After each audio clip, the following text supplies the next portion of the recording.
법제 12조 1항 2항이 실려 있는데요. 읽어드립니다. 법제 12조 제1항. 개업공사는 이중으로 중개사무소에 개설 등록을 하여 중개업을 할 수 없다. 이게 이중등록 금지 규정이에요. 다음 2항.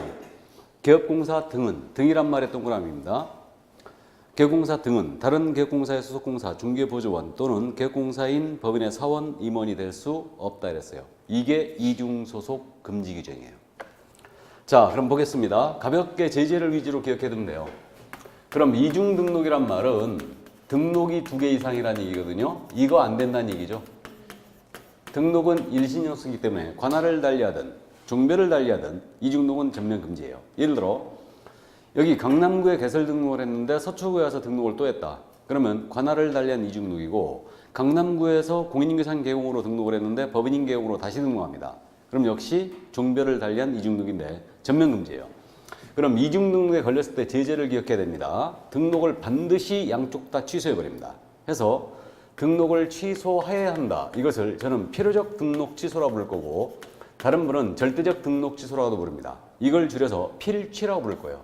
앞으로 반드시 등록 취소해요. 양쪽 다. 그 다음에 형사처벌은 1년 이하의 징역 또는 1,000만 원 이하의 벌금에 처하게 됩니다. 1-1이에요. 그래서 이중등록은 실무적으로 할 일이 없겠죠? 이건 문서상 남기 때문에. 그래서 이중등록 전면 금지. 다음, 이중소속도 금지가 돼 있는데 이중소속이란 말은 소속이 2개 이상이라는 뜻이거든요. 이거 당연히 안 된다는 뜻입니다. 그럼 이 소속이 어디 소속이냐면 중개사무소예요. 중개사무소 양다리 걸치는 거 당연히 안 되는 겁니다. 이거.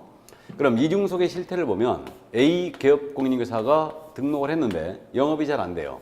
그래가지고 다른 개업공사 B의 소속 공인인계사가 되는 겁니다. 이거 안 된다는 얘기죠. 또 A 개업공사가 등록을 했는데 다른 개업공사의 중개보조원이 됩니다. 역시 안 된다는 뜻이고 이분이 법인의 임원사원으로 가십니다. 역시 안 된다는 얘기예요. 그 다음에 이자에게 고용된 우리 소속 공인인계사, 중개보조원, 법인의 임원사원이 있어요. 이들이 능력이 탁월하여 A에게 고용이 돼 있음에도 B에게 또 고용이 됩니다. 역시 안 된다는 얘기고 임원사원으로 갑니다. 역시 안 된다는 얘기죠. 해서 개업공인인계사, 소속공사, 법인의 임원사원은 다른 개업공사의 소속공사, 중개보조원, 법인의 임원사원이 될 수 없다. 이게 이중소속 금지예요. 해서 지금 법문에 개업공사 등은 다른 개업공사의 소속공사, 중개보조원, 법인의 임원사원이 될 수 없다 그랬는데 개공 등이란 표현 있잖아요. 첫 번째 문장이있는데 개공 등이란 표현은 개업공인인계사 외에도 소속공인인계사, 중개보조원, 법인의 임원사원을 일컫는 말이죠. 중개업 종사 전체를 얘기해요. 이들은 이중소속 금지예요.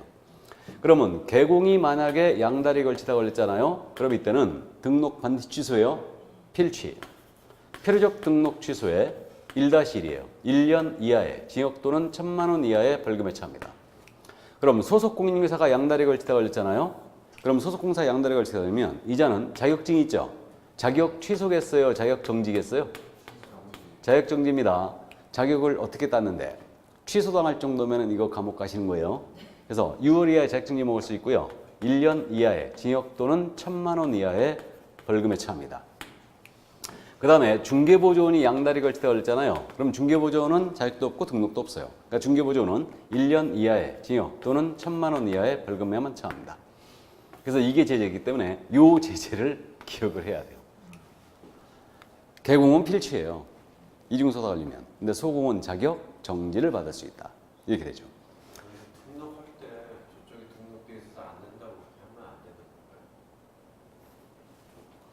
추적이 조회하면 떠버려요. 다 뜹니다. 그러니까 안 된다고요. 근데 이제 이런 케이스죠. 최근에 저한테 이제 상담을 한 사례 중에 하나가 남자 부장님인데 이 사무소 대표님하고 엄청 다퉜나 봐요.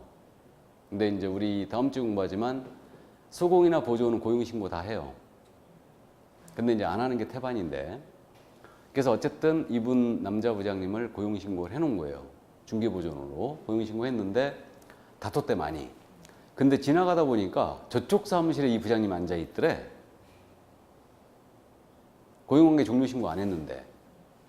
그래서 봤더니 명함도 봤더래. 그래갖고 나한테 문의하기를 이거 이중소속 아니냐 그런 거예요. 그래갖고 이중소속 제재가 어떻게 되느냐 1년 이하의 또는 1,000만 원의 벌금이다. 그랬더니 이중소속으로 고발하겠다는 거야. 이 대표님이. 그래갖고 내가 그랬지. 이거는 형사처벌에 관한 문제이기 때문에 분명히 지금 외관상으로 봐서는 이중석이 맞다. 명함도 받고 이쪽 사무소에 근무하고 있는데 저쪽에는 고용신고 안 했을 거 아니에요. 그죠?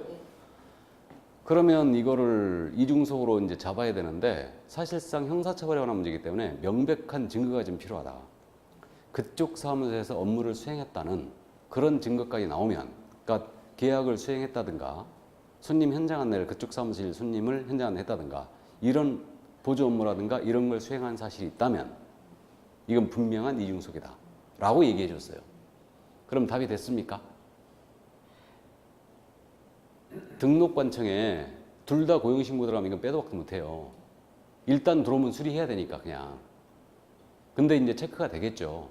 근데 실무적으로 보조원에 대하여 이 사무소에 근무하고 있는데 양다리 걸치고 있는 거지. 그럼 사실상 고용신고 안 했다 하더라도 이건 중개보조원이 맞거든요. 사실상 근무하고 있으면.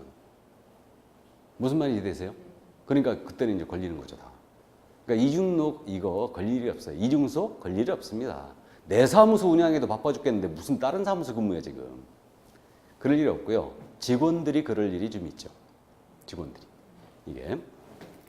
자, 그럼 이 정도 감 잡아두시고요. 다음에 이제 등록증 양도대여 금지인데 등록에 대한 권리를 넘긴다. 이런 일이 있을 수가 없는데 양도. 다음에 빌려준다. 대여. 당연히 금지예요. 당연히 금지인데 대여와 동일시되는 얘기가 더 있다는 거죠.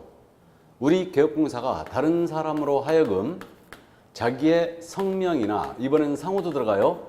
상호를 사용하여 중개 업무를 하게 한다. 그럼 A 개업공사가 B라는 자로 하여금 자기처럼 행세하게 하면서 중개 업무를 하도록 해주는 거예요. 대여와 똑같죠 이거? 그러니까 다른 사람에게 자기의 성명이나 상호를 사용하여 중개 업무하게 해도 이건 대여와 똑같습니다. 그러면 이거 다 금지고요. 양수대여 받는 행위, 다른 사람의 성명이나 상호를 사용하여 중개 업무 하는 행위도 모두 금지예요. 그럼 여기에 걸렸잖아요. 여기에 걸리면 반드시 등록을 취소해버립니다. 필취예요. 필취고 형사처벌은 1년 이하의 징역 또는 1,000만 원 이하의 벌금에 처합니다. 자격증 양도대여했다. 자격 취소의 1-1이에요. 똑같아요. 등록증을 양도대여했다. 등록 취소의 1-1이에요. 그래서 이렇게 되고 야를 신고해도 포상금 준다는 거. 그래서 자격증, 등록증 양도대여한 자는 모두 포상금 대상이에요. 이거는. 자, 그 다음 마지막으로 이제 부정 등록 금지가 있는데 거짓, 그 밖에 부정한 방법으로 개설 등록하는 거 금지예요. 그럼 부정 등록이라는 것은 자격증을 위조하여 등록했거나 공무원에게 부정한 청탁을 하여 등록한 거예요. 이거 전부 다 부정 등록인데 여기에 걸리면 이거는 등록 취소해야 되겠죠? 필취예요. 필요적 등록 취소고 그 다음에 이건 무자격자가 등록한 거 똑같아요. 그러니까 무등록 중개업을 하는 자와 형사처벌이 똑같아요. 해서 3년 이하의 징역 또는 3,000만 원 이하의 벌금에 처합니다. 그럼 야를 신고해도 포상금 줘야 되겠네요? 그래서요, 우리 법상 포상금이 지급되는 신고 고발 대상이 있죠? 3명 다 나왔어요. 무등록업자, 부정등록자증, 양도대여한 자, 받은 자. 이들이에요. 그래서 나중에 이제 포상금제를 다시 공부할 겁니다. 자, 그럼 여기까지. 그래서 이 등록 위반에 대한 사항은 전부 다 제재를 위주로 기억을 하시면 됩니다. 여기까지. 이게 바로 등록 위반에 대한 내용이었어요. 가볍게 이해해 주시고 제재 쉽게 기억할 거예요. 자, 이제 64쪽에 등록의 결격 사유로 들어가죠. 우리 법 제10조 1항, 2항, 3항을 읽어드립니다. 법 제10조 제1항 다음 각 호에 어느 하나에 해당하는 자는 중개사무소에 개설 등록을 할 수 없다. 개설 등록을 할 수 없다 이 밑줄이죠. 다음 각 호에 해당하는 자는 결격 사유자는 개설 등록이 안 됩니다. 다음에 쭉 내려가서 동그라미 2 이게 2항이죠. 동그라미 2항 제1항, 제1호 내지 제11호의 어느 하나에 해당하는 자는 소속공사 또는 중개보조원이 될 수 없다. 소속공사 또는 중개보조원이 될 수 없다 이 밑줄. 거기 그 내지란 표현이 뭐라고 그랬어요 그게? 부터까지 1호부터 11호까지예요. 다방 내지가 절대 아니라고 그랬습니다. 내지. 자, 다음 3항 내려갑니다. 등록관청은 개업공인인계사 소속공사 중개보조원 및 개업공사인 법인의 사원, 임원 이하 개업공인인계사 등이라 한다. 개업공사 등이란 말 나왔죠? 중개업종사 전체. 이들이 제1항 제1호부터 제11호까지의 어느 하나에 해당한지 여부를 확인하기 위하여 관계기관에 조회할 수 있다. 그럼 등록관청은 개공 등이 결격 사유에 해당하는지 여부를 조회할 수 있다는 얘기죠. 신원조에 들어갑니다. 그래서 이게 자, 다음에 법제 10조 2 벌금형의 분리선고 형법 제38조에도 불구하고 제48조 및 제49조에 규정된 죄와 다른 죄의 경합범에 대하여는 벌금형 선고하는 경우에는 이를 분리 선고해야 한다. 자, 갑니다. 그럼 우리가 결격 사유를 지금 들어왔는데 결격의 효과를 읽어본 거예요, 지금. 결격 사유의 효과는 일단은 개설 등록을 할 수 없다 그랬어요. 그럼 등록을 할 수 없다는 얘기는 개공이 될 수 없다. 이 뜻이고 10조 2항에서는 결격 사유자는 소공이나 중개 보조원이 될 수 없다 그랬어요. 그다음에 그럼 임원사원, 법인의 임원사원은 될 수 있느냐? 임원사원도 될 수 없어요. 그러니까 결국은 결격 사유자는 중개업에 종사하기 전이라면 개업 공인중개사 등이 될 수 없다. 진입을 금지하죠. 개공, 소공, 보조원, 임원사원이 될 수 없어요. 그러면 중개업에 종사한 후에 결격 사유에 해당하면 어떡할 건데? 이 얘기인데 중개업에 종사하고 있던 중 만약에 개업 공인중개사가 결격 사유의 어느 하나에 해당됐잖아요. 그럼 이때는 이자의 등록을 반드시 취소합니다. 필취예요. 필적 등록 취소예요. 그럼 소공이나 보조원이 결격 사유에 해당됐습니다. 그럼 결격 사유에 해당하는 소공이나 보조원을 우리 개공께서는 해고를 해야 되겠죠. 그래서 유예 기한을 2달을 줬어요. 2달. 그래서 2개월 내에 결격 소공 보조원을 해소하라 이랬어요. 이건 해고하라는 얘기예요. 해소하라. 그럼 임원 사원인 자가 결격 사유에 걸렸어요. 그럼 어떻게 해야 되느냐? 역시 해임해야 되겠죠. 유예 기한은 2달을 줬어요. 그래서 2개월 내에 역시 해소를 하라 이랬어요. 안 하면 어떡할 건데? 그래서 나중에 이제 공부하는데 소공이나 보조원의 결격을 2월 내 개공이 해소 안 했잖아요. 그럼 개공이 업무정지 먹어요. 근데 임원 사원인자의 결격을 2월 내 해소 안 했잖아요. 그럼 이건 법인의 결격이에요. 그럼 뭐 나가겠어요? 등록 취소해버려요. 자, 그럼 결국은 결격 사유자는 중개업을 떠나라 이 얘기죠. 진입 전이라면 진입을 금지하고 진입한 후라면 떠나라 이 얘기예요. 그러니까 중개업 종사를 막는 유일하고도 최소한의 제도적 장치. 이것이 바로 결격 사유 규정이다. 결격에 걸린 자는 종사 금지예요. 종사 금지입니다. 중개업 종사 금지예요. 자, 그럼 이제 우리는 각각의 결격 사유자를 따져보는데 165쪽에 맨 밑에 제한 능력자가 나오죠. 그러니까 민법상 제한 능력자가 모두 결격이에요. 법률행위 능력이 일부 제한되는 자들이죠. 이걸 제한 능력자라는데 첫 번째가 미성년자예요. 결격. 그 다음 두 번째 피한정 후견인 결격. 세 번째 피성년 후견인 결격. 이렇게 됩니다. 그러면 이제 따져보는데 미성년자입니다. 미성년자는 만 20세 미만이라는 거 알죠? 그죠? 아닌가 보네? 예? 만 19세 미만이에요. 19세가 되면 성년 되는 거죠. 그래서 만 19세 미만이다. 이자가 미성년자예요. 이자는 결격이에요. 이자는. 그럼 이제 민법 시간에 들어봤을 것 같은데 미성년자가 친권자의 동의를 받았어요. 법률행위 할 수 있죠. 근데 동의를 받았다 하더라도 미성년자 중개보조원 근무 대가 안 될까요? 안 됩니다. 우린 여전히 예치고합니다. 나아가 미성년이면서 이자가 혼인했어요. 그러면 민법은 성년 간주하죠. 그죠? 이게 성년 의제 제도라고 해요. 그래서 혼인한 미성년자는 결국은 성년으로 간주합니다. 그래서 재산상 법률행위에 대해서는 여전히 단독적으로 할 수 있죠. 성년 의제되면. 그러나 우리는 여전히 예치급해요. 미성년자가 혼인했다 해서 투표권 주는 거 아니잖아요. 그러니까 민법상 재산상 법률행위에 대해서만 성년 간주하는 거예요. 그러면 결국 미성년자는 결격 사유에서 벗어나기 위해서는 어떻게 돼요? 나이를 쳐드시는 수밖에 없죠. 그래서 성년이 되는 수밖에 없습니다. 유일하게. 그럼 피한정 후견이 있습니다. 피한정 후견은 누구냐? 질병장애 노령이죠. 질병장애 노령, 기타 정신적 제약으로 인하여 사무처리 능력이 부족한 자로서 가정법으로부터 한정 후견 개시의 심판을 받은 자를 얘기해요. 그럼 포인트가 뭐라고? 심판받은 자야 돼요. 그럼 정신적 제약으로 사업청력이 부족하다. 오락가락합니다. 그래도 결격자가 아니에요. 그로 인한 심판을 받아야 됩니다. 그래야 피한자 후견이 되는 거예요. 이렇게 됩니다. 그럼 피성년 후견은 피한자 후견보다 훨씬 심각한 지경에 이른 자죠. 질병장애 누령, 기타 정신적 제약으로 인하여 사무처리 능력이 지속적으로 결여된 자. 기억나세요? 그래서 항상 정신이 나가 있는 거라고 그랬죠? 그런 자로서 가정법으로부터 성년 후견 개시의 심판을 받은 자를 말한다. 그러면 이들 심판에 의하여 피한정 피성년 후견이 된 거예요, 지금. 그러니까 이 자들이 결격사유에 벗어나기 위해서는 이거 후견 종료 심판 받아야 되죠? 그러면 즉시 벗어나게 돼요. 그래서 형식적으로 의견 결정해요. 이거는 얘는 나이를 먹어야 되고 정신능력을 회복했어요. 정신병원에 꾸준한 치료를 받아갖고 그렇다 하더라도 종료 심판이 안 되면요. 여전히 피한정 피성년 후견이에요. 맞죠? 그래서 이제 문제 없습니다. 3명. 실수만 안 하면 돼요. 요게 최진실법이라고 그랬죠? 최진실장 자살하면서 우리 민법을 후견제도를 손질했다고 그랬잖아요. 그래가지고 종전에 한정치 산자, 금치 산자를 바꿔놓은 거예요. 이렇게. 말이 더 어려웠어요, 이거. 이게. 자, 그 다음에 이제 경제적 무능력자도 결격이에요. 이 자는 파산자를 얘기하는데 파산자는 채무자 회생 및 파산하는 법률이 있어요.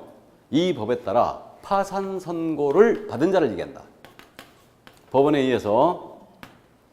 그래서 나 파산했다 그랬고 파산자가 아니에요. 법원으로부터 파산 선고를 받아야 됩니다. 이거. 그럼 우리가 알고 있는 카드사나 은행에서 쓰고 있는 신용불량자입니다. 신용불량자는 결격이다 아니다? 아니죠? 신용불량자는 결격사유에 해당하지 않습니다. 그 다음에 개인회생이라고 들어봤죠? 개인회생 절차 중에 있는 자예요. 결격이다 아니다? 역시 아니다. 파산자야 된다. 그래서 이제 개인회생 절차 중에 있는 거는 그거라고 그랬죠. 정기적 수입이 있는 자로서 법원으로부터 개인회생 절차 인가를 받은 거예요. 그래갖고 5년을 기한으로 채무 한 80%를 면제받고 20% 정도를 5년을 기한으로 자기 일정 수입에서 계속 갚아나간다고 그랬죠. 공식적으로는 개인회생 절차 중에 있는 자는 공식적으로는 정상적인 경제생활이 됩니다. 그런데 비공식적으로는 엄청 제약을 받겠죠. 대출 다 끊기겠죠. 이게. 그러면 파산자가 결격사에 벗어나기 위해서 어떻게 되느냐. 야는 복권이 돼야 돼요. 이게 복복자가 아니라고 그랬죠.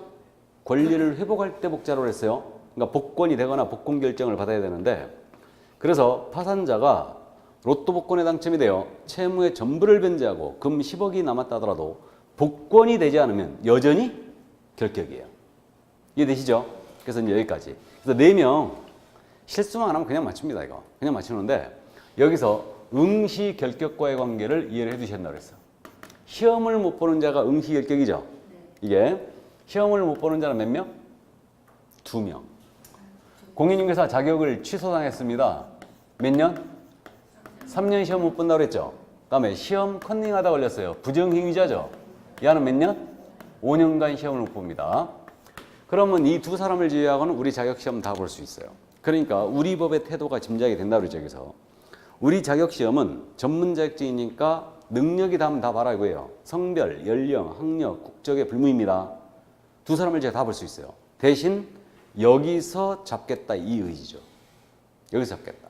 그러니까 파산자 상태에서 자격을 취득할 수 있죠. 그러나 야는 복권 될 때까지 기다려라 이 얘기예요. 피한정 후견인 상태에서 자격을 취득할 수 있어요. 근데 야는 종료 심판 받을 때까지 기다려라 이 얘기예요. 이해되시죠?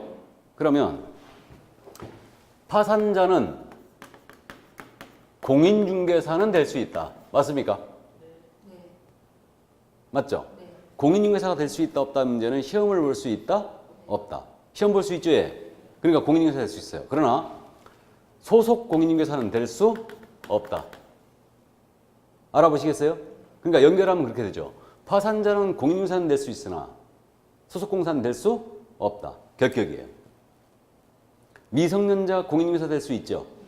그러나 야는 개업 공인중개사는 될 수 없어요. 그래서 이해해 두셔야 됩니다. 자, 그럼 이 정도고 이제 수형자로 넘어가 볼까요? 수용자 67쪽 맨 밑에 있는데 형을 받은 자들, 이른바 전과자들이에요. 받을 수의 형, 자, 이렇게 수용자 세 사람인데 첫 번째 수용자가 금고 이상의 실형의 선고를 받고 그 집행이 종료되거나 집행이 면제된 날로부터 3년이 경과되지 아니한 자 이랬어요. 이게 첫 번째예요. 그러니까 금고 이상 실형 받고 집행을 종료하더라도 3년이 결격이요. 집행을 면제하더라도 3년이 결격이에요. 첫 번째 수용자. 두 번째 수용자는 금고 이상의 형의 집행유예를 받고 그 유예 기간 중에 있는 자랬어요. 그럼 금고 이상의 형의 집행유예 받아버리면요. 유예 기간, 집행유예 기간 동안은 결격입니다. 다음 마지막으로 이 법에 위반했어요. 이 법은 공인중개사법이죠. 공인중개사법에 위반하여 300만 원 이상의 벌금형의 선고를 받고 3년 경과되지 않은 자랬어요. 그럼 우리 법 위반에 300만 원 이상 벌금 받으면 몇 년 결격이다? 3년이 결격이다. 이 얘기예요. 그래서 이 수용자 3명, 요것을 여러분들이 좀 어려워하시는데 왜 어려워하시느냐? 한 번도 갔다 온 적이 없기 때문에 갔다 왔으면 저보다 더 잘할 겁니다. 이거. 어쨌든 그러면 금고 이상의 실형이라 하면 여기서 금고는 형법상 형의 일종이죠. 이거. 마을금고 같은 거 아니라고 그랬어요.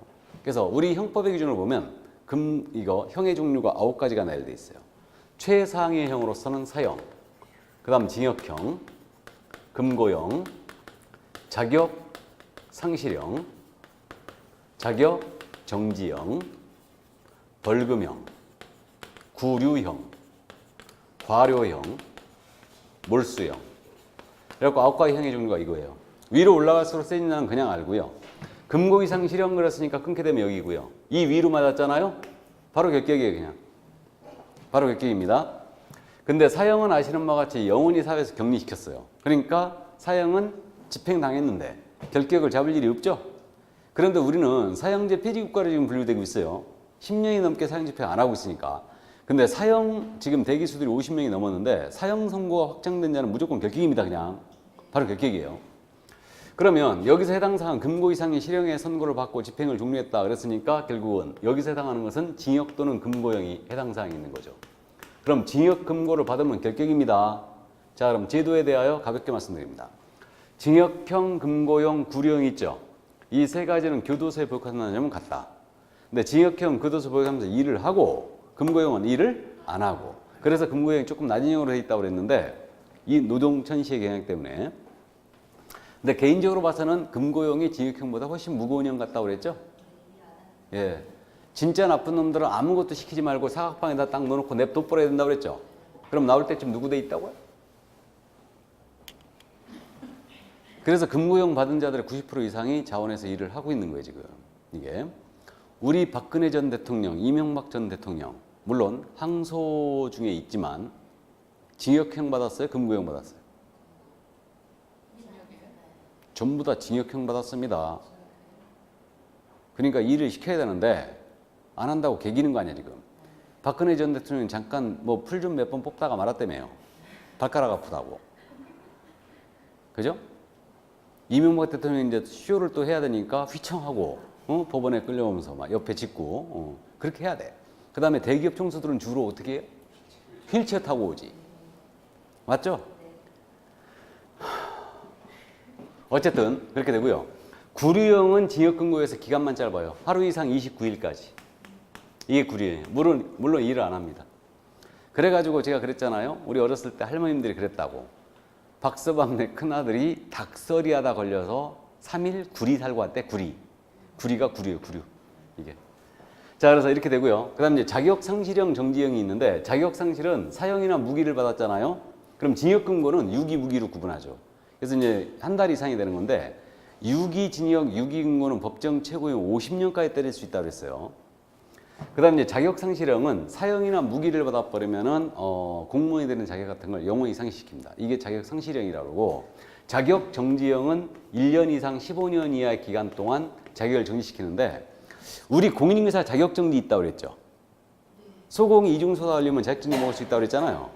그러니까 우리 법상 두고 있는 자격 정지 제도와 이 자격 정지 완전히 틀린 거예요. 우리 법상 자격 정지는 최고 6개월 범위 내에서 시도지사가 때리는 거예요. 행정처분이에요, 이거는. 근데 이거는 형사재판에서 판사가 때리는 겁니다. 그러니까 우리는 이 형에 해당하는 자격 정지는 없어요. 그래서 이제 의료법 위반해서 의사 자격 정지, 변호사 자격 정지 이런 게 있죠. 그건 형이에요. 형입니다.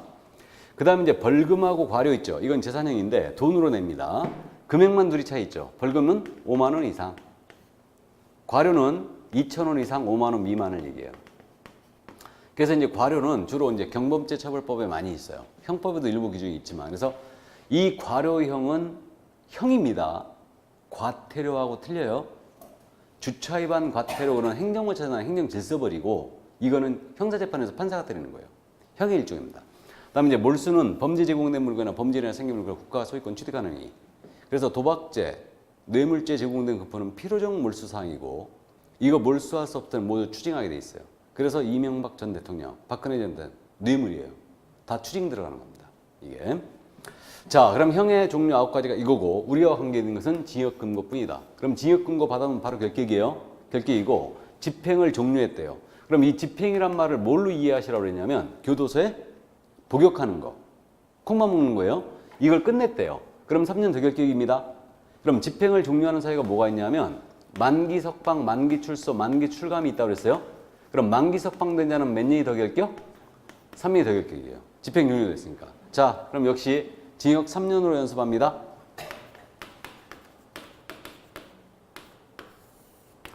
그럼 징역 3년 받은 자는 어떻게 결격이 정해지냐면 1년, 2년, 3년 복용하는 동안 결격이죠.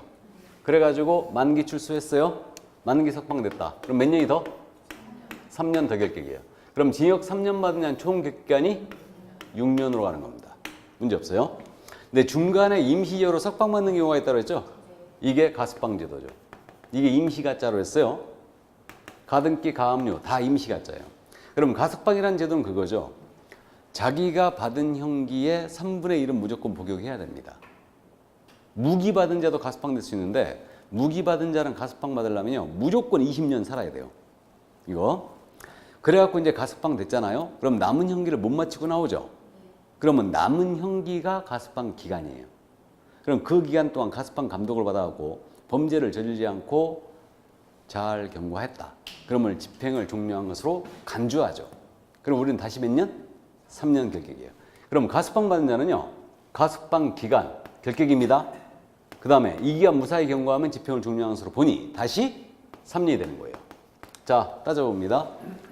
징역 3년을 선고받은 자가 2년을 복역을 했어요. 여기서 가석방이 된 겁니다. 그럼 얘는 남은 형기가 지금 몇 년이에요? 1년이죠. 요게 가석방 기간이에요. 이 기간 무사히 경고했어요. 그러면 집행을 종료한 것으로 봅니다. 그럼 다시 몇 년? 3년 결격이에요.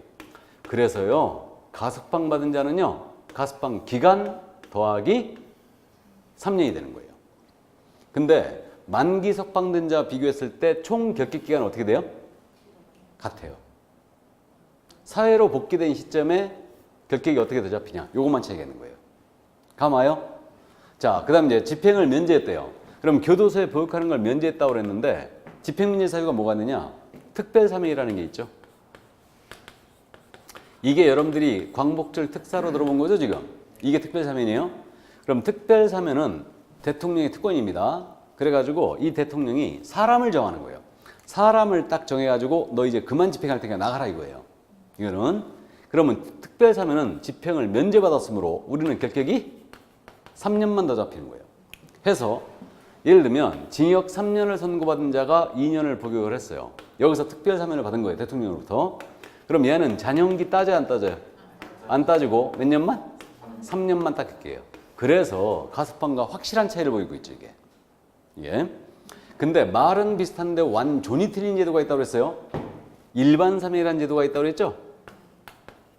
요 일반 사면도 대통령의 특권인데 일반 사면은요, 죄를 정해, 죄. 사람을 정하는 게 아니고. 그러니까 이 범죄에 해당하는 자는 일률 다 사면을 합니다. 그래서 이제 수만 명의 사면을 받고요. 그 효과도 엄청 좋아요. 일반 사면을 받게 되면요. 이거는 형 선고의 효력을 상실시켜요. 없던 일을 해버려요.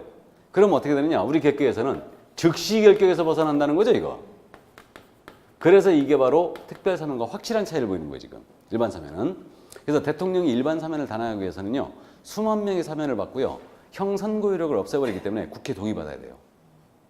그래가지고 그저 박근혜 대통령 안 했습니다. 취임 100일째 되는 날 원래 일반 사면 했었거든요. 근데 박근혜 대통령 안 했고 이명박 전 대통령도 안 했고 노무현 대통령은 했는지 안 했는지 나 기억이 안 나요 지금. 안 했던 걸로 기억이 나는데 근데 DJ 김대중 정부 시절은 확실히 했어요. 그때 우리 형이 사면 받았거든. 음주운전. 그래갖고 이제 도로교통법제 몇 조 위반해가지고 그때 무면허운전, 음주운전, 누적벌점 다 사면시켰잖아요. 그러면요 그 다음날 바로 시험 볼 수 있습니다. 이게 근데 운전면허 시험 보러 가면서 차 끌고 가면 된다 안 된다? 안 된다 그랬어요. 경찰관이 앞에서 기다리고 있다고 그랬습니다. 그거. 그래서 어쨌든 그래서 이제 결국은 일반 사면은 없던 일로 해버리고요. 특별 사면은 기왕의 효력을 유지시켜요. 그래갖고 박근혜 대통령이 어떻게 했는지 아십니까? 본인이 야당 시절에 사면 가지고 엄청 뭐라 했잖아요. 이거 그래가지고 사면권을 남용한다 그래갖고 엄청 뭐라 해갖고 수만 명을 특별 사면했어요. 그래갖고요 특별 사면해갖고 사면하면서 어떻게 해버렸냐면 복권이 있죠. 복권. 대통령 복권할 수도 있어요. 복권을 플러스 시킨 거예요 그냥. 그럼 효과가 어떻게 돼요? 일반 사면과 똑같이 되는 거지. 국회 동의 못 받을 것 같으니까. 어쨌든 그래서 좋습니다. 그래서 이제 특별 사면하고 일반 사면 어느 게 더 좋은 거예요? 일반 사면이 훨씬 좋은 겁니다. 이거 특별자가 들어가서 이게 도착하면 절대 안 돼요. 그래서 요게 여러분들이 어렵기 때문에 가석방 특별 사면 일반 사면 이게 낯설기 때문에 이 부분을 어려워하는데 시험에서는 주로 조문대로 물어봐요. 이게 시험에서는 집행유예 집행면제하면 몇 년? 3년 결격이에요. 일단. 자, 그다음 이제 집행유예인데 우리가 뉴스에서 많이 들어봐요. 그럼 집행이란 말은 교도소에 보육한다는 얘기죠. 그리고 유예했다. 보육하는 걸 유예한 거예요. 그러면 집행유예 받은 자는 교도소에 복역을 안 해요. 그럼 집행유예 제도는 어떤 제도냐면 3년 이하의 징역이나 금고를 선고할 경우에 판사가 피고인의 정상을 참작하죠. 피고인의 범죄의 정황을 참작해서 형을 일단 선고해요.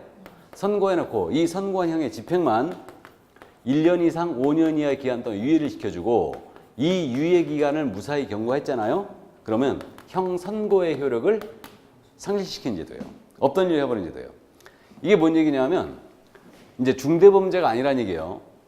피고인에 대해 3년 이하의 징역이나 금고를 선고할 경우가 됐어요. 그러니까 판사는 피고인에 대해서 피고인이 이제 검사에 기소된 자를 얘기하는데 형을 때릴 때 모든 정황 다 고려합니다. 남자인지 여자인지 나이가 많은지 적은지 왜 범죄를 저질렀으며 범죄 후에 피해자에 대해 어떤 태도를 취했는지 모든 정황을 고려했더니 3년 이하의 징역이나 금고를 때릴 경우가 됐고 야를 콩밥 먹여서 전과자 만들어버리면 영원히 사회에 나오고자 될 것 같으니까 반성임에도 뚜렷하고 그러므로 형을 선고해놓고요. 3년 이하의 징역이나 금고를 선고해놓고 이 선고한 형의 집행만 최고 5년 이하의 기간 동안 유예를 시켜요. 그래갖고 유예 기간이 딱 정해지잖아요. 그럼 그 기간 무사히 경고했다. 그러면 없던 일로 하는 제도예요.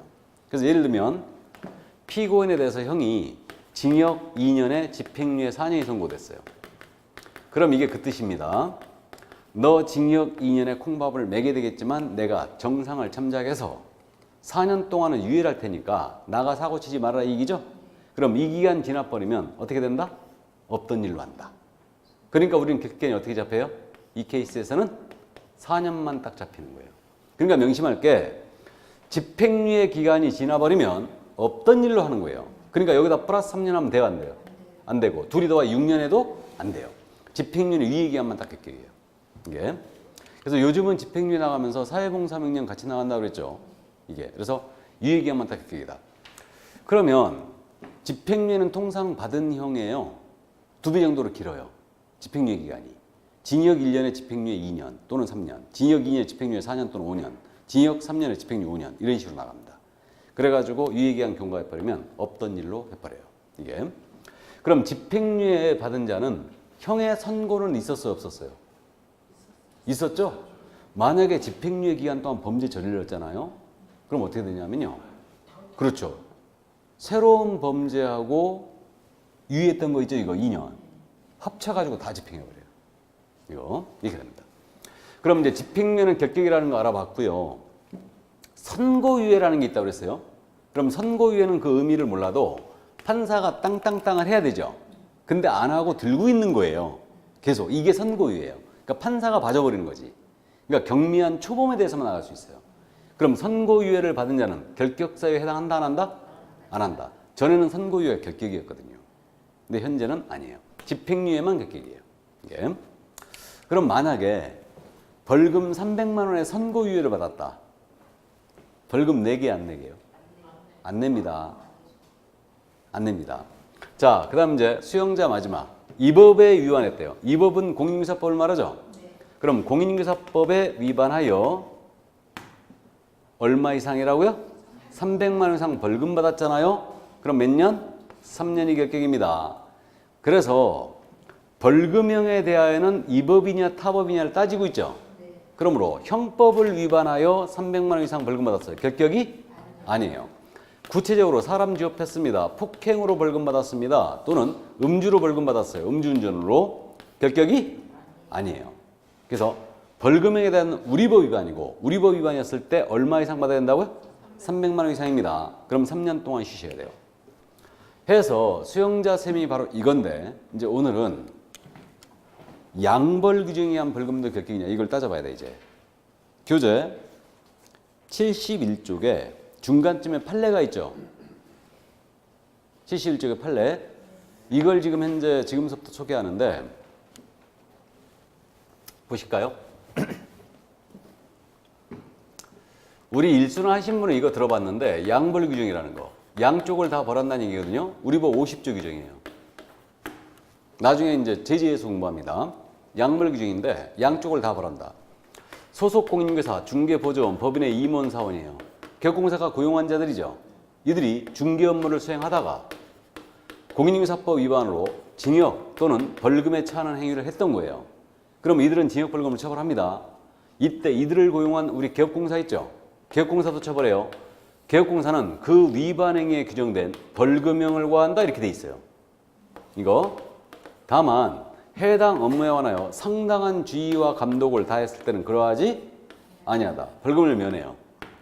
그러니까 소공이나 보조원이나 임원사원이요. 징역벌금 위반행위 해버리잖아요. 그럼 개공은 벌금형으로 처벌해버려요. 위반행위 규정된 벌금으로. 그럼 예를 들어 보수초과의 예를 들었는데 우리 중개보조원께서 만약에 업무상의로 중개보수를 초과해 받았어요. 그럼 보수초과행위는 1년 이하의 징역 또는 1,000만 원 이하 벌금이거든요. 그러면 소속공사는 개업공사는 이를 고용한 개공은 뭘로 처벌한다? 1,000만 원 이하의 벌금이라는 얘기예요. 그럼 만약에 형사재판이 열려가지고 중개보조원에 대하여 벌금 400만 원이 선고가 됐어요.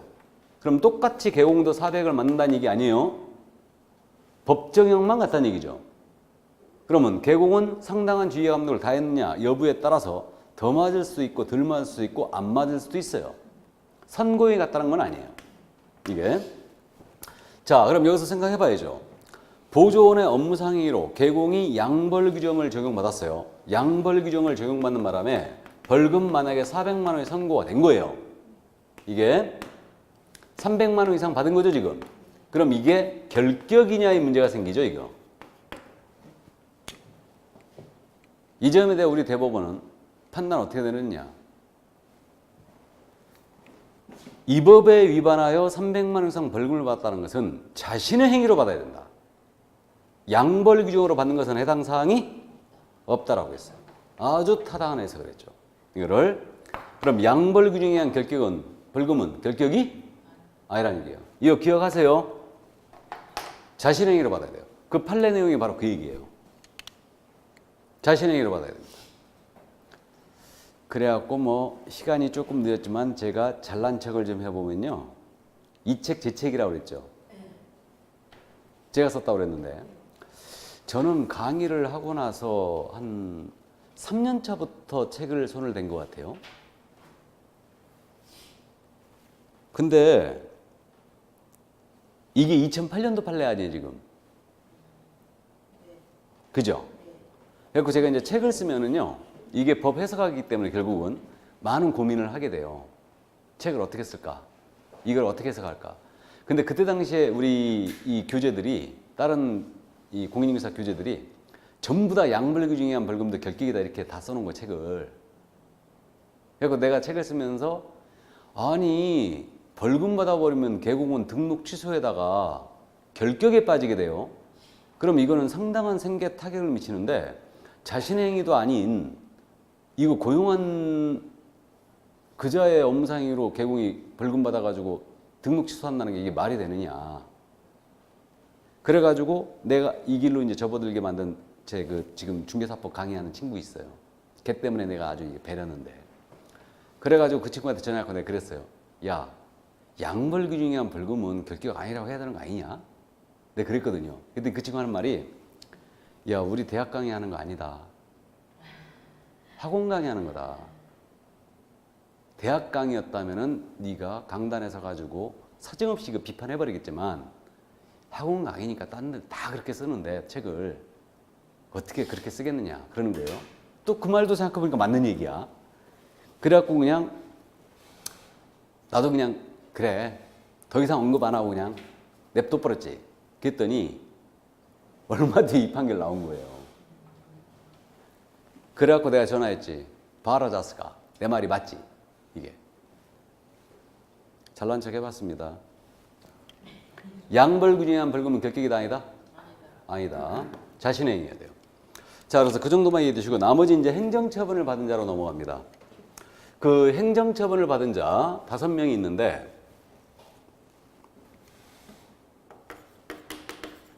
행정관청에서 일정한 제재를 받은 자를 말합니다. 그럼 행정처분 받는 첫 번째가 공인중개사 자격을 취소당했어요. 그러면 3년 쉬셔야 됩니다. 그럼 이렇게 되네요. 보이세요? 우리 응시 못하는 자에도 들어가 있죠 지금. 자격 취소되고 3년 경과되지 않은 자. 그러면 자격 취소받으면 3년 동안요 시험도 못 보고 보조원 근무도 안 돼요. 둘 다 결격이에요.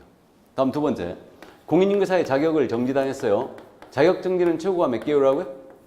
6개월. 그럼 자격 정지 받은 자는 자격 정지 기간 중 결격이겠죠? 쉬셔야 돼요. 문제 없습니다. 그다음에 중개사무소의 개설 등록을 취소당했어요. 그럼 3년 쉬셔야 되죠. 이게 등록 취소 받으면.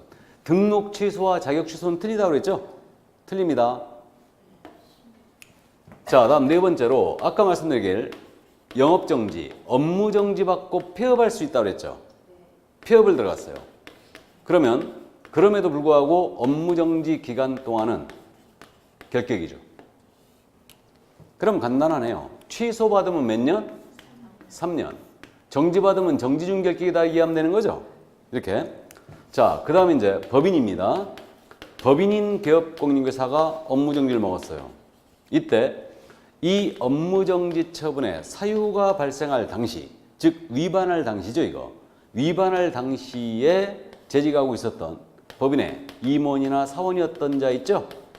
이들은 이 법인의 업무정지 기간 동안은 결격입니다. 그럼 1, 2, 3, 4번은 이해됐죠? 5번만 문제인데 자, 이게 법인이에요. A 법인인데 A 법인이 업무정지를 4개월을 먹었어요. 이때 이 업무정지의 사유가 발생할 당시에 재직하고 있었던 임원 갑이에요. 법인이 영업을 못하자 이 임원이 이중소속을 풉니다. 나 임원 그만할래 그러는 거예요. 이중소속 안 풀면 여전히 다른 데 가서 근무 못해요. 그래가지고 이 임원이 나 임원 안 할래 하고 사임했어요. 그렇다 하더라도 이자는 이 업무정지 기간 동안은 다른 데 가서 중개업에 종사할 수 있다 없다? 없다. 금지예요. 결격이에요 이 임원은. 그러니까 임원인 자에게는 법인의 업무정지 효과가 그대로 미치고 있음을 알 수 있죠. 자, 그런데 이번에는 이 법인에 고용이 돼 있는 중개보조원 을이에요. 법인이 영업정지 4개월 먹었어요 지금. 그러자 이 보조원이 나 보조원 그만할래 하고 사직을 했어요. 이중소 풀었죠. 그럼 딴 데 가서 즉시 중개업에 종사할 수 있다 없다? 있다. 업무정지 효과가 직원인 자에게는 미쳐요 안 미쳐요? 안 미쳐요. 이게요 아까 지금 우리가 용어의 정의에서 소속 공인중개사에는 법인의 임원, 사원 중 공인중개사 자격을 가진 자가 포함되고 있죠. 그게 배려놨어요. 그게 배려놨습니다. 그러니까 결격사유에서는요, 임원인자와 직원인자를 확실히 구분해요. 그래서 용어의 정의에서 소공사의 범주에 임원 중에 자격증 있는 자를 포함시킨 게 실수한 거예요. 원래 입법 예고할 때는요, 이 공인중개사법 처음에 이거 입법 예고할 때는요, 직원인자와 임원인자를 확실히 구분했어요. 근데 규제개혁심사위원회에서 이걸 법안을 손질하면서 배려놨습니다. 그래가지고 그 용어의 정의에서 소속공사의 범위에 임원인자가 포함된다. 이거 있잖아요. 이거는 거기까지만 알고 있어야 되고 더 깊이 알면 엄청 다칩니다. 그러니까 뭔 얘기냐면 보세요. 지금 이거 제가 슬쩍 하고 넘어갔는데 여기 소공이나 보조원이 격격에 걸리면 이 원래 해소하라고 그랬죠. 안 하면 어떻게 되냐면요. 개공이 업무정지만 먹어요. 명령 위반이죠. 그리고 임원 사원인자 격격에 걸렸잖아요. 근데 그 법인이 이 원래 해소 안 했잖아요. 이건 법인의 결격이에요. 등록 취소해버려요. 아까 등록 기준에서 우리가 뭐라 그러냐면 법인의 경우는 임원 사원 전체가 결격 사유자가 없어야 돼요. 그러니까 임원 사원 중에 단 12명에 단 한 명이라도 결격 사유자가 있잖아요. 등록을 수리 안 해요. 이해되십니까? 그리고 임원 사원의 결격을 이원래 해서라면 등록 취소해버려요. 법인의 결격으로 보는 거예요, 이거.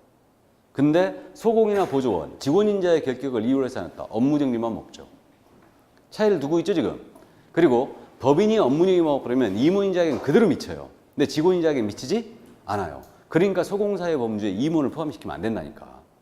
이게. 제일 애매한 게 뭐냐면 이제 이해됐죠, 뭔 얘기인지. 임원 중에요, 임원 사원 중에 자격증이 없는 임원 사원이 있죠. 이자의 지위가 진짜 애매하다니까.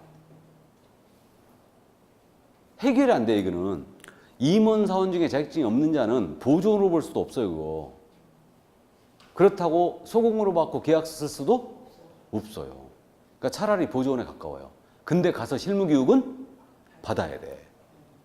그리고 그 자가 만약에 결격이 빠져 있잖아요. 이 원래 해소 안 했다. 그럼 바로 등록 취소해, 그냥. 뭔 말인지 이해되십니까? 이게 논리적으로 해설이 안 돼요. 이 부분이. 그렇기 때문에 임원 사원인자와 직원인자를 확실히 구분했어야 되는데, 그래서 어쨌든 뭐 시험에서는 직원인자와 임원 사원인자를 확실히 구분해서 내니까 뭐 크게 어려움이 없는데 어쨌든 좋아요. 그래서 여기까지. 그래서 이 12가지 결격사유를 다 봤는데 이 중에 단 한 명이라도 법인의 임원 사원이 있잖아요. 그럼 그 법인이 결격이에요. 그게 마지막 5번에 있는 내용이에요. 그게. 그래가지고 70 지금 3쪽에 마지막 5번, 양괄 5번, 사원 또는 임원 중 결격사에 해당한 자가 있는 법인이랬죠? 그럼 결격자가 있는 임원 법인은 이거 사원 임원이 결격이 있다. 그럼 그 법인이 결격이에요. 자, 그럼 거기까지 하고요. 오늘 여기까지. 이제 다음 순환 때는요. 이제 다음 3, 4월 과정에서는 이 등록 취소란 말 뒤에 아주 어려운 내용이 있거든요. 이게 들을 때는 이해가 되는데 돌아서면 기억이 안 나는 게 있어요. 이제 그래서 어쨌든 다음 순환 때는 이제 그걸 다루도록 하겠습니다. 그래서 결격사유자 4덩어리에 나눠서 제한능력자 3명, 파산자 1명, 수용자 3명, 그 다음에 행정처분 받은 자 5명 이렇게 이제 나눠서 기억을 해주시기 바랍니다. 자, 그럼 오늘은 여기까지고요. 다음 수업에는 그럼 이제 중개 업무 파트를 나가도록 할 겁니다. 그럼 오늘의 유인물 볼까요? 유인물.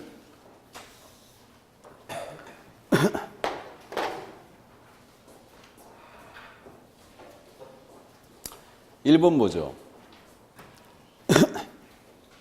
부동산 컨설팅에 부수하여 중개업을 영위할 경우에도 중개사무소 개설 등록을 하여야 한다.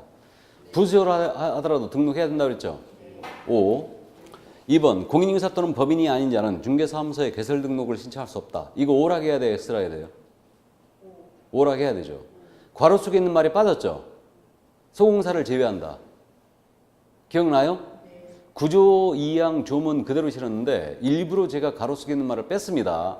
그러니까 뭔 얘기냐면 공인인사 또는 법인이 아닌 자는 등록 신청할 수 없습니다. 이게 원칙이에요. 소속공사는 등록 신청할 수 없죠? 그러니까 원칙적인 지문으로 떴을 때 여기 소공사 제외란 말이 빠졌다 틀렸다 갈 수 있느냐? 없습니다. 물론 시험에서는 괄호 속에 있는 말까지 다 넣어줄 거예요. 그러나 이거 알아봐야 됩니다. 5라는 거를. 3번도 그럼 마찬가지예요. 협동조합 기본법에 의해 협동조합은 중개사무소 개설등록을 신청할 수 있다. OX. 오라고 해야 된다. 원칙이에요. 단 사회적협동조합은 제외. 이해되세요? 그러니까 우리가 성인이다 보니까 예외를 생각하여 원칙적인 지문을 틀렸다고 해버리면 안 된다는 얘기예요. 이거 나중에 빨리빨리 이거 체크해야 됩니다. 빨리 감 잡아야 돼요. 그래서 2, 3번 다 맞았습니다. 다음 4번 질문. 다른 법률의 규정에 의해 중개업을 할 수 있는 법인. 여기까지 밑줄. 다른 법률에 의해 중개업을 할 수 있는 법인. 이게 뭐예요? 특수법인. 특수법인. 알아봐야 되죠? 그러니까 그거 한 문장으로 읽어야 된다는 뜻입니다. 이게 특수법인이에요. 특수법인은 모두 중개사무소에 개설 등록을 하지 않고도 중개업을 영위할 수 있다. OX. X죠. 한국자산관리공사는 등록해야 되죠? 틀렸잖아요.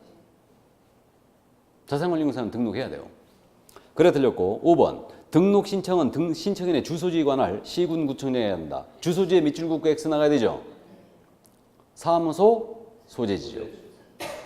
그래 틀렸고 6번 질문. 등록 신청 시에는 중개행에 사용할 인장을 함께 등록해야 한다. 등록해야 한다 밑줄. X죠. 등록할 수 있다라고 해야 되죠. 그래 틀렸고 7번. 등록관청은 신청일로부터 10일 이내에 중별을 구분하여 등록을 하고 신청인에게 이를 통보해야 한다. 10일이 아니고 7일이죠. 그래 틀렸고 8번. 무등록 중개업을 하는 자와 중개의뢰인과 체결한 중개보수지급약정은 무효이다. 5. 이거 대법원의 태도죠. 판례의 태도. 그래서 맞고요. 9번 갑니다. 휴업기간 중에 있는 개업공사는 다른 개업공사의 소속공사가 될 수 있다. OX.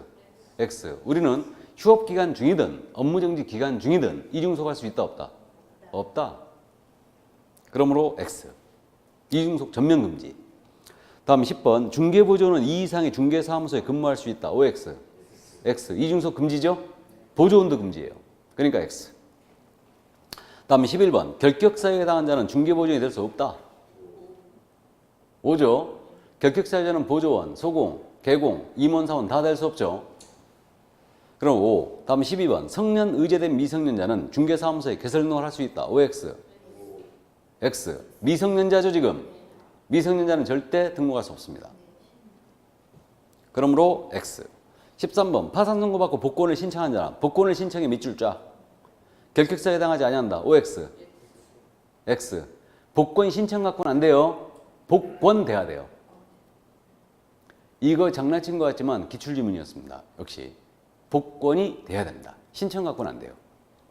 다음 14번. 변호사법 위반하여 벌금 300만 원 선고. 변호사법의 밑줄. 벌금의 밑줄.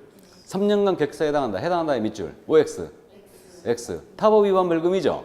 격기 아닙니다. 그러나 15번. 건축법을 위반하여 징역 1년에 집행유예 3년 선고받고 집행유예 3년의 밑줄.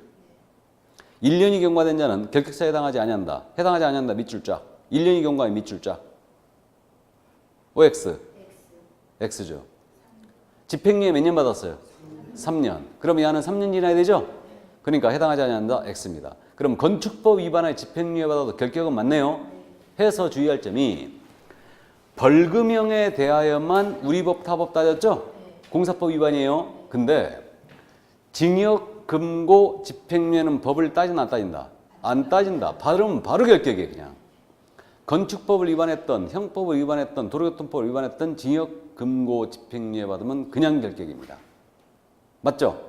그래서 15번 질문 X예요. 연 3년 지나야 됩니다. 집행유예 3년 받았으니까. 자, 고생 많으셨고요. 그래서 다음 주에는 중개 업무를 나가도록 하겠습니다. 건강 주의하시고 다음 주에 건강하도록 뵙겠습니다. 수고하셨습니다. 고맙습니다.